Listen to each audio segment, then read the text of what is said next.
Welcome to Dimensional Shift, where we explore and actively deprogram ourselves, seek the truth of reality through expanding our perceptions, and focus on full remembrance of our true selves. As we begin to connect to our true selves, we will also see the truth of this illusory reality and the way it controls us through our manipulated perceptions.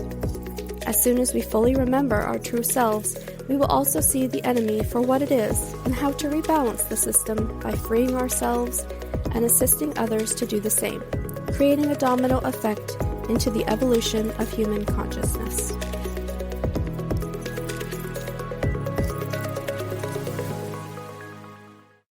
Welcome back to Dimensional Shift.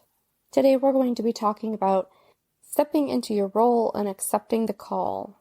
Many of us are being called and activated to be change makers, cycle breakers, system destroyers, things of that nature. And it can cause a lot of discomfort if we're not willing to look at the parts and pieces that have been put into motion to keep us from wanting to step into those roles. At some point along your path, you will understand that you have a larger role to play in the way that the system is being brought down and the way that society or the earth paradigm will be rebuilt. And when you get a sense of that, it can get uncomfortable, to say the least. And there's a few reasons for this. The biggest reason is because your ego wants to identify that role with you as you are. And the problem with that is the role is going to feel really, really big. And your ego wants to keep you safe, so it's going to try and reject that idea. It's going to feel like you're setting yourself up for failure, or it's going to feel like you're going to put yourself in a situation where you could be unsafe or feel rejected. I will tell my story a little bit later and how my ego tried to protect me from it as well. And like I say all the time, don't let the ego defend the programming. The important part about stepping into your calling is to find the why. They use this all the time in business. It keeps you going in the direction you need to be going, and it helps all the details fall into place without actually having to worry about the details. The important why is the why that's outside of yourself. Understanding that what you're being called to do affects more than just you. So it's a little bit different than the business aspect of it, but when we're talking about these missions and the calling and all of that, we're talking about something that's very, very big, and it's going to be affecting a lot of people. And it's important to remember that the people we are here to help are still people, and they have their own programming, and we're going to have to start thinking about how we're going to reach them through that programming. Eventually, you're going to reach this point of cognitive dissonance, which means that you're having information come in that contradicts your beliefs. And you can either reject the information and keep your beliefs, or you can integrate the information and change your beliefs. It's really quite uncomfortable, I'm not going to lie. The most important thing you can do is to feel the emotions and surrender whatever resistances you're having.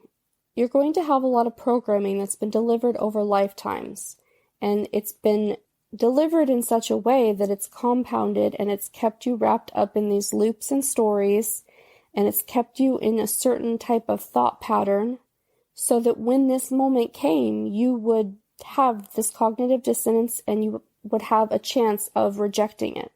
That's the whole plan, is for you to reach this point, if you reach this point, to have you reject it. For example, when I first incarnated here, I lived several lifetimes fairly awake, fairly aware of the system and the way that the powers that be ran it, and I spent lifetime after lifetime very much alone. It was safer that way. I could help operate on the fringes. I could help people on the fringes without getting in too much trouble, and I was still helping as much as I could. Of course, there were lots of run-ins with the powers that be, and I spent many lifetimes imprisoned and executed and tortured and all of that. Typical wise woman type of thing, right? And then I incarnated into a lifetime where they changed up their method of keeping me silenced. And I was born into a wealthy family, kind of like the medieval era Europe. And suddenly I had access to family, and I had access to friends, and I had wealth, and I had prestige. And yet with that came a lot of the programming that came into programming women of privilege, right? You are meant to be seen, not heard. Your opinion doesn't matter. Later, as I kept incarnating into these wealthy families, it became your places in the kitchen, your places in the bedroom. You will provide me with children. Here's your allowance. I want to know what you've spent it on. There was very much more control. And then even later, when you get into the 20th century, women who talk too loud are bitches and things like that. So there was layers of programming that came on. And this week I started looking at how that's affected my relationship with women, my relationship with my own femininity, and how it's triangulated in this really bizarre way.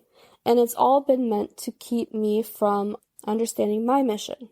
And the more that you can be willing to look at it in a very uncomfortable way and take it apart piece by piece, feel what you need to feel, keep surrendering everything, all the programming, it has to be surrendered until you reach a place where you understand that the why, that the people you are going to help, that the mission is more important than you. It's more important than your safety.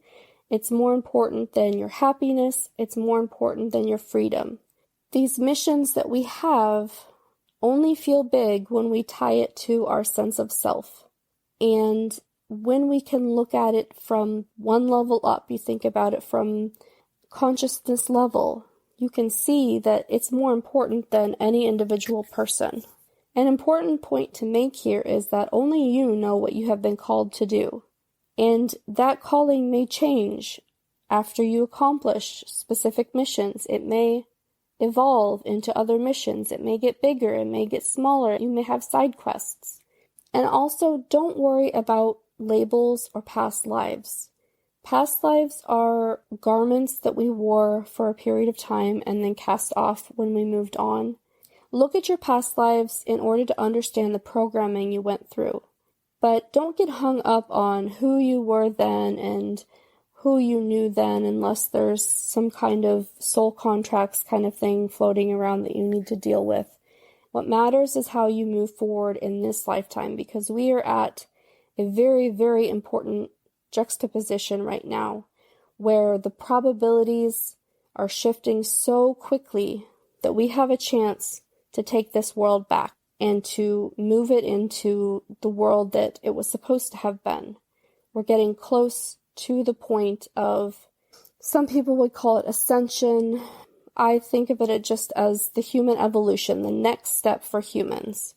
And the more people who can understand and step into their roles and start fighting for the things that they need to do to fulfill that role, the better off we'll be. In the end, you may have to start by doing it scared. Only in the face of fear is action courageous. A lot of the times, especially recently, I've been having to do these podcasts scared because I know that there's going to be a little bit of a pushback later. But I know how important the mission is, and I believe in you. I believe in every single one of you that listens to this. I believe in me. I believe in the mission, and I know we can do this. And I want to leave you with a quote that is in the movie Cloud Atlas. The movie itself is really good. I recommend it. It's not one that you're going to want to sit down and be on your phone while you watch because you will not keep up. Make sure you have it's a 3-hour movie. Make sure you have 3 hours to sit and watch it or you won't understand it. But the quote that struck me when I watched it last night was when the woman was explaining why she was willing to die for her mission. She said, "If I had remained invisible, the truth would stay hidden. I couldn't allow that." And the person interviewing her said, "And what if no one believes your truth?" And she said, "Someone already has." If you found this episode helpful or insightful, please share it with a friend and leave a review or comment. Make sure to subscribe so you never miss an episode. I host twice weekly open discussions on the podcast topic on our Discord server. If you'd like to join, head to dimensionalshifter.com/Discord. If you're on Reddit, come join the subreddit r/dimensionalshifters or send me a DM. My username is dimensionalshifter. Keep deprogramming, keep connecting, keep listening to your intuition. This is it. This is what we've been searching for our whole lives. Connection to our true selves.